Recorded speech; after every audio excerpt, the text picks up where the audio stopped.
झारखंड की धरती पर बसा एक ऐसा शहर जहां धड़कती है राज्य की अर्थव्यवस्था की नब्ज। ये है धनबाद, झारखंड का दूसरा सबसे बड़ा शहर और एक उभरती हुई आर्थिक राजधानी। यहाँ की आबादी करीब 28,46,000 है और क्षेत्रफल लगभग 2,886 वर्ग किलोमीटर है।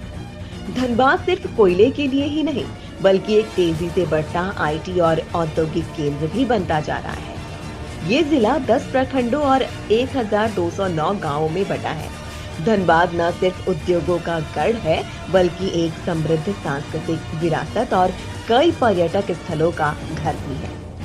ये शहर आज सिर्फ नक्शे पर नहीं, बल्कि झारखंड के विकास की कहानी में चमकता सितारा बन चुका है। नमस्कार, आप देख रहे हैं मिरर मीडिया का खास कार्यक्रम धनबाद नामा, जिसमें हम आपको बताएंगे धनबाद के अतीत, वर्तमान और भविष्य के बारे में। हमारी अनुमान और कल्पना से भी ज्यादा गहरे धनबाद के जड़ हैं और ये जानना काफी रोचक होगा कि धनबाद, जो कि एक छोटा सा गांव हुआ करता था, ये धीरे धीरे जिले का मुख्यालय कैसे बना और किस तरह की परिस्थितियों ने धनबाद को कोल कैपिटल ऑफ इंडिया बनाया। ये जानना आगे के सफर में काफी रोचक होगा आपके लिए। हम शुरू करते हैं अकबर के दौर से। तो कहानी शुरू होती है राजा अकबर के दौर से, जब राजा अकबर ने राजा मान सिंह को खुद जमीन का हिस्सा भेंट दिया था। और आज के दौर में वो जो जमीन है वो सिंहभूम, वीरभूम और मानभूम के नाम से जानी जाती है। और चूंकि धनबाद मानभूम के इलाके में आया करता था, तो कहीं ना कहीं हम कह सकते हैं कि धनबाद के अतीत के पन्ने राजा मान सिंह से भी ताल्लुकात रखते हैं।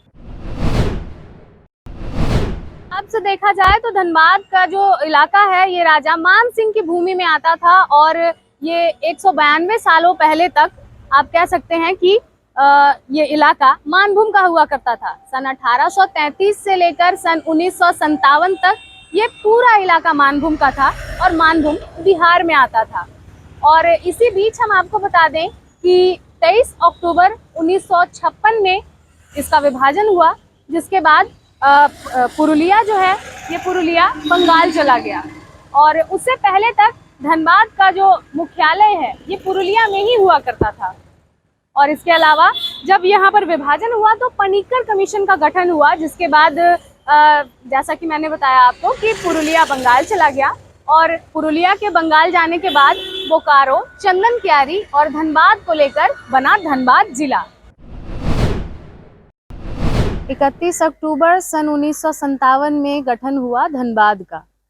अब हम आएंगे इसके शाब्दिक अर्थ की ओर। आपको यह जानकर हैरानी होगी कि हमारा ये जो धनबाद है ये पहले धनबाद नहीं, धानबाद के नाम से जाना जाता था। और उसके पीछे का कारण यह है कि यहाँ पर धान की खेती बहुत ज्यादा हुई करती थी। तो धान से आया धन, और बाइद एक तरह की खेती के जमीन का प्रकार होता है। आमतौर पर यहाँ की बोलचाल की भाषा में बाइद, बहियार, टाड़, कनाली, इस तरह की जो जमीन होती है ये एक तरह की खेती वाले जमीन कहे जाते हैं। अब आपके मन में ये सवाल चल रहा होगा कि जब इस जिले का नाम धानबाद था तो ये धनबाद कैसे बना। इसके पीछे भी एक काफी रोचक कहानी है। बात सन 1919 की है, जब यहाँ पहला नगर पालिका का चुनाव हुआ और धनबाद म्युनिसिपालिटी के पहले नॉमिनेटेड चेयरमैन बने ICS अधिकारी टी लूबी। जी हाँ, वही टी लूबी सर जिनके नाम पर आज धनबाद का लूबी सर्कुलर रोड है। ये हम अपने आने वाले एपिसोड्स में बताएंगे कि आखिर वहाँ का नाम कैसे पड़ा और उसके पीछे की क्या कुछ कहानी है। फिलहाल हम आते हैं अपनी मुख्य कहानी पर कि यहाँ पर धनबाद से धनबाद कैसे बना। तो टी लूबी सर का जो कार्यकाल रहा ये काफी उम्दा रहा। उन्होंने धनबाद नगर पालिका में काफी अच्छा काम किया और धनबाद को स्वच्छ और सुनहरा बनाने में काफी हद तक योगदान दिया। उसके बाद आया सन 1921 का दौर। सन 1921 में टी लूबी सर का ये ख्याल आया कि धनबाद को एक फैंसी नाम दिया जाए, और जिसके बाद सन 1921 में उन्होंने धनबाद से आई लेटर जो है वो हटा दिया और तब शुरू हुई धनबाद से धनबाद का सफर। और ये सफर आज आप देख पा रहे हैं कि किस तरह से हरा सुनहरा धनबाद और देश की कोयला राजधानी बनने में किस तरह से ये जो सफर है ये तय हुआ। तो ये तो रही धनबाद के अतीत की बात। अब हम आते हैं धनबाद के वर्तमान में। तो आप सभी को पता होगा कि धनबाद को कोल कैपिटल ऑफ इंडिया माना जाता है और इसे काला हीरा के नाम से भी जाना जाता है।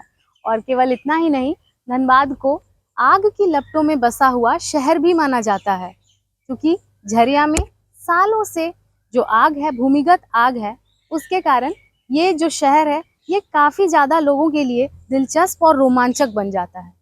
लेकिन इन सभी चीज़ों के अलावा धनबाद में और भी कई चीज़ें हैं जो अतीत से लेकर अब तक कई सारी चीज़ों में बदलाव हुए हैं।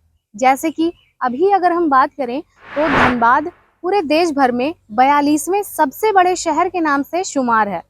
इसके अलावा यहाँ पर कई तरह से आप कह सकते हैं कि शैक्षणिक संस्थान जो है ये कई तरह से बेहतर तरीके से यहाँ पर सामने आए हैं और फिलहाल यहाँ पर माइनिंग इंस्टीट्यूट्स भी हैं और आईआईटी भी है और इसके अलावा बीआईटी सिंदरी और इस तरह के कई तरह के संस्थान हैं जो कि आने वाले दिनों में इसे आईटी हब के रूप में बना सकती है।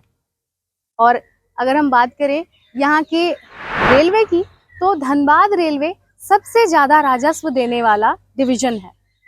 तो कहीं ना कहीं वर्तमान जो है ये अतीत के पन्नों से कई हद तक बेहतर हुई है और वर्तमान की जो तस्वीर है ये बेहतर हुई है। तो धनबाद के अतीत और वर्तमान के बारे में तो हमने चर्चा कर ली। अब हम करेंगे इसके भविष्य के बारे में चर्चा। कहा जाता है कि कहीं कोई भी भविष्य के निर्माण में युवाओं का सबसे बड़ा हाथ होता है और उन्हीं युवाओं से आज हम जुड़ेंगे और जानेंगे कि धनबाद का भविष्य क्या हो सकता है और वर्तमान में क्या कुछ स्थिति है। देखिए, हम लोग का जो धनबाद है, धनबाद में हम लोग का यहाँ संसाधनों में किसी भी चीज़ का कमी नहीं है। ये धन का आबादी वाला ये शहर है। यहाँ पे हम लोग को देखेंगे कि यहाँ पे कई बड़ी-बड़ी मतलब बहुत सारी यहाँ पे ऐसे चीज़ें हैं जो यहाँ पे संसाधनों को अगर उपयोग किया जाए, यहाँ पे फैक्ट्रियाँ लगाया जाए या बहुत सारी चीज़ें हैं। इससे सबसे बड़ा अभी यहाँ पे हम लोग का कोल प्रोडक्शन हो ही रहा है।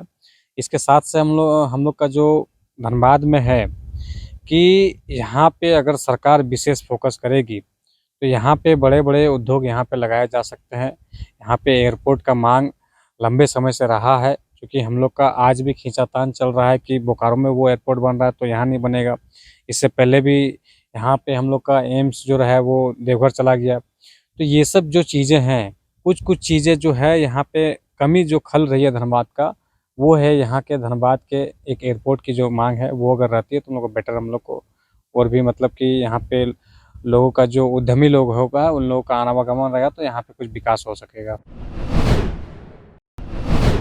तो बिल्कुल जिस धानबाद या फिर हम कहें धनबाद की तस्वीर हमने आपको अतीत के पन्नों में दिखाई, आज के दौर में धनबाद की तस्वीर अतीत से काफ़ी ज़्यादा अलग है। और अतीत के पन्नों में देखा जाए तो जिस तरह की चुनौतियां और जो उपलब्धियां हैं वो पूर्णतः उस समय पर हुआ करती थी, आज के दौर में यानी कि वर्तमान में ये काफ़ी ज़्यादा बदलाव आ चुका है और अब ये भविष्य में और आगे बढ़ने की ओर जा रहा है। इसके अलावा हम आपको बता दें कि ये जो पूरा इलाका है ये यहाँ पर पहले कभी धान के खेत हुआ करते थे, लेकिन आज आप देख सकते हैं कि किस तरह से यहाँ पर इमारतें खड़ी हैं। और केवल इमारतें ही नहीं, आज के दौर में धनबाद में IIT, ISM, CIMFR, BCCL, hurl, ACC की फैक्ट्रियाँ और कई सारी चीज़ें हैं। और इसके अलावा हम आपको बता दें कि धनबाद को हाल ही में इसका अपना एक यूनिवर्सिटी मिला है, विनोद बिहारी महतो कोयलांचल विश्वविद्यालय जो है, और हाल ही में उन विनोद बिहारी महतो जी की प्रतिमा का अनावरण भी हुआ था। तो कहीं ना कहीं हम कह सकते हैं धनबाद के अतीत के पन्नों से सीख लेकर वर्तमान की चुनौतियों को पार करते हुए हमें आने वाले भविष्य के लिए एक गाथा लिखनी होगी, ताकि धनबाद जो है ये एक विकसित जगह बन सके और धनबाद का विकास पूर्णतः हो सके। फिलहाल इस एपिसोड में इतना ही। हम फिर मिलेंगे अगले एपिसोड में धनबाद की किसी और गली के साथ, जहां पर हम आपको बताएंगे वहां के अतीत, वर्तमान और भविष्य के बारे में। तब तक के लिए बने रहे मिरर मीडिया के साथ। सहयोगी नितेश के साथ प्रिया पांडे।